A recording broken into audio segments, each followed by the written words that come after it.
What's up? Kyle Sela, physical therapist with Movement Guides. We're talking about the shoulder rules today.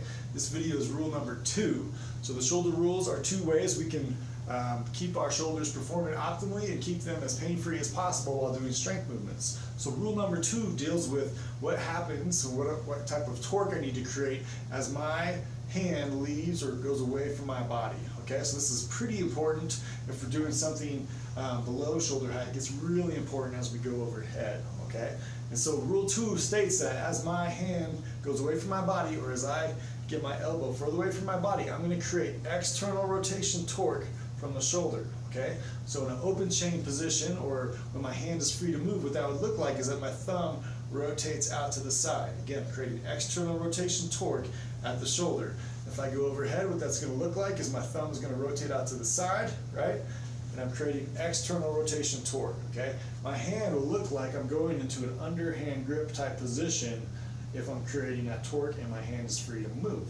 Okay, so again, as I press away from my body, or as I lower away from my body, okay, I want to be creating that rotational torque. Okay, so it's easier to do this in an open chain position where my hand is free to move. It gets more difficult if I'm locked down by a barbell or hanging from a bar, like a pull-up bar.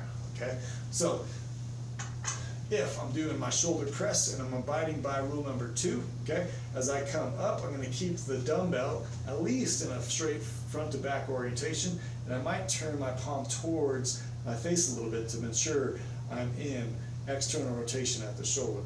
Okay, now if I'm using a barbell, right, and I press up, it's easy as we come up to let the elbows go out to the side, and that's an indicator that we're actually in internal rotation, which can cause a lot of shoulder impingement and pain at that shoulder joint. Okay, so again, I want to create that external rotation torque.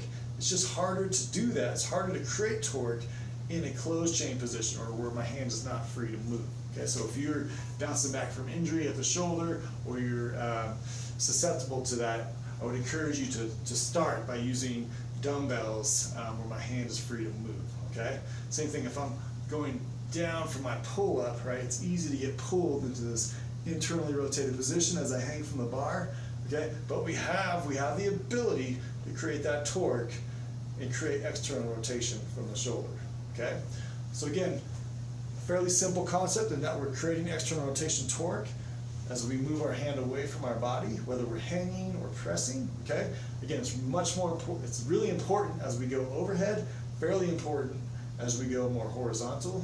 Okay, but this will keep, again, proper spacing at the shoulder joint and decrease the amount of impingement that happens when we do something with an internally rotated shoulder. Okay, so that's rule number 2. Again, you can refer to rule number 1 in the prior video. Thanks for your time.